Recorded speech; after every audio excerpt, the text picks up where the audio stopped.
Você alguma vez já se perguntou por que é que o coração faz barulho quando bate? E geralmente o primeiro pensamento que vem na cabeça das pessoas ao se pensar nisso é que isso acontece porque ele está bombeando sangue. Mas na realidade esse barulho é causado pelas válvulas que existem ali no nosso coração. E no total nosso coração possui 4 válvulas diferentes. E sim, elas são responsáveis pelo controle do nosso fluxo sanguíneo ali dentro do coração. Só que para que não funcione de forma desregulada, elas abrem e fecham de formas separadas, em 2 grupos. Só que nesse processo de abrir e fechar as válvulas, elas emitem um som, e acaba gerando esse som em 2 tempos diferentes que a gente acaba ouvindo quando um coração está batendo. Nesse lago aqui, acontece simplesmente um dos fenômenos mais absurdos do nosso planeta. E esse fenômeno é chamado de relâmpago Catatumbo, e é um fenômeno que acontece especificamente lá na Venezuela, no rio Catatumbo, mais especificamente quando ele deságua no lago Maracaibo. E esse fenômeno é causado por uma junção de vários fatores ali da região,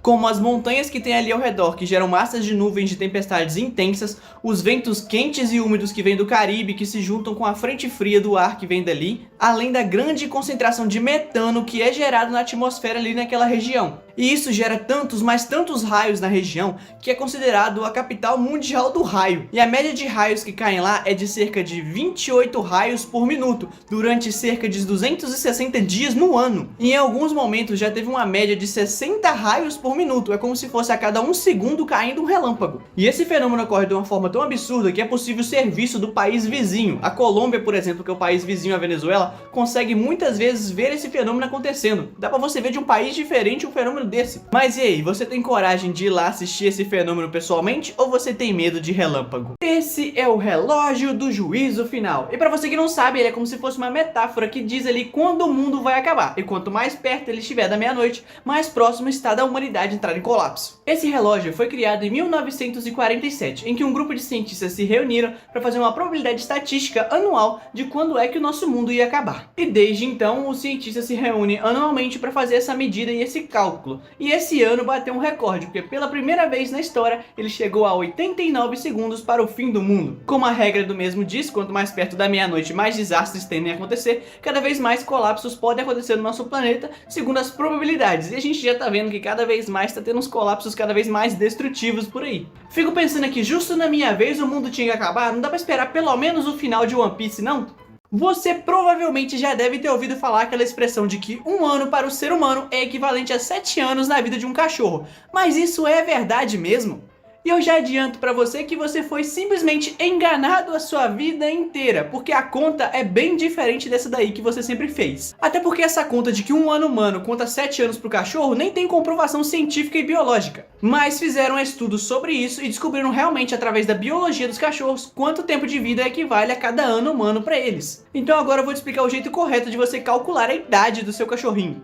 Basicamente, o primeiro ano de vida é o ano em que ele mais envelhece. Então, ou seja, um ano de vida para um filhote equivale a 15 anos humanos. Então sim, quando seu cachorro completa um ano de vida, ele já é adolescente. Quando o cachorro faz 2 anos, ele envelheceu na realidade 9 anos humanos. E a partir do terceiro ano de vida de um cachorro, é adicionado 5 anos de vida humanos. Então, ou seja, a partir do terceiro ano, você vai adicionando de 5 em 5. Ou seja, o seu cachorro pode já ser mais velho do que você que está vendo esse vídeo e você nem sabia dessa informação. E se você que ficou aqui nesse vídeo até agora, provavelmente você vai fazer o cálculo aí na sua casa de quantos anos no tempo humano seu cachorro realmente tem. Você já se perguntou como é que os preciosos diamantes são formados na natureza? E para você que não sabia, antes de se tornar a pedra preciosa chamada diamante, ele na realidade é um carbono, que é colocado em um calor extremo e também em uma alta pressão. E para que essas condições sejam atendidas, geralmente eles são formados a partir de 150 km abaixo da superfície terrestre. E o tipo de diamante que será formado vai variar do local onde ele é formado e também da profundidade, porque quanto mais profundo,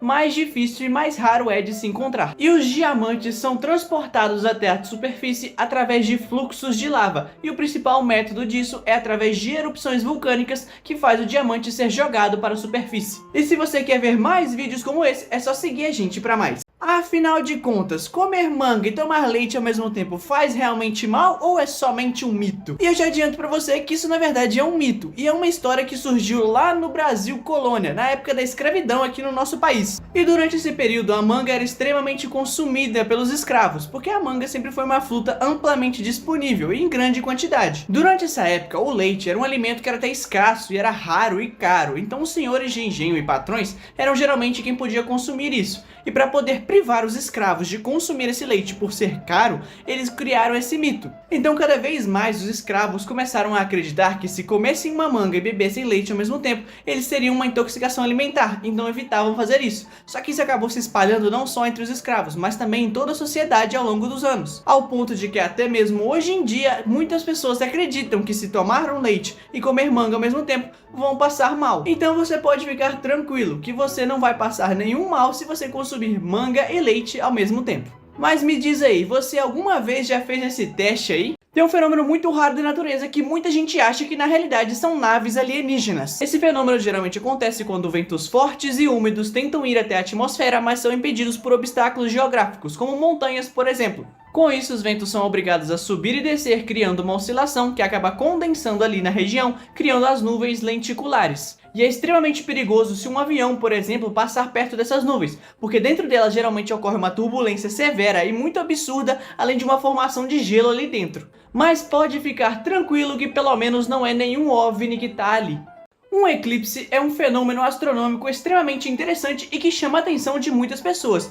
Mas você sabia que existem vários tipos de eclipses diferentes? Eles são divididos entre eclipses solares e eclipses lunares. Entre os eclipses solares, nós temos o eclipse solar total, em que a lua bloqueia completamente a luz do sol, fazendo com que apenas a coroa do sol fique visível. Além disso, nós também temos o eclipse solar parcial, em que a lua cobre apenas uma parte da luz do sol, ou seja, fica pela metade. Depois nós temos o eclipse solar anular, que basicamente a lua não consegue cobrir por completo o sol, deixando aquela borda ao redor, que é muito bonito, por sinal esse é o que eu acho mais bonito. Também existe o eclipse solar híbrido, que basicamente a sombra da lua na Terra consegue produzir tanto um eclipse solar total quanto um eclipse solar anular. Enquanto os eclipses lunares existem apenas 3, sendo o eclipse total, em que a Terra encobre toda a luz do sol que bate na lua, deixando ela avermelhada, causando a lua de sangue, sendo o eclipse total da lua. Nós temos o eclipse parcial, em que apenas uma parte da lua é encoberta pela sombra da Terra. E por último nós temos o eclipse lunar penumbral, em que basicamente a sombra da Terra sobre a lua não é escuro o suficiente para tampar todo o brilho da mesma. Mas me diz aí, você já conseguiu ver algum deles pessoalmente?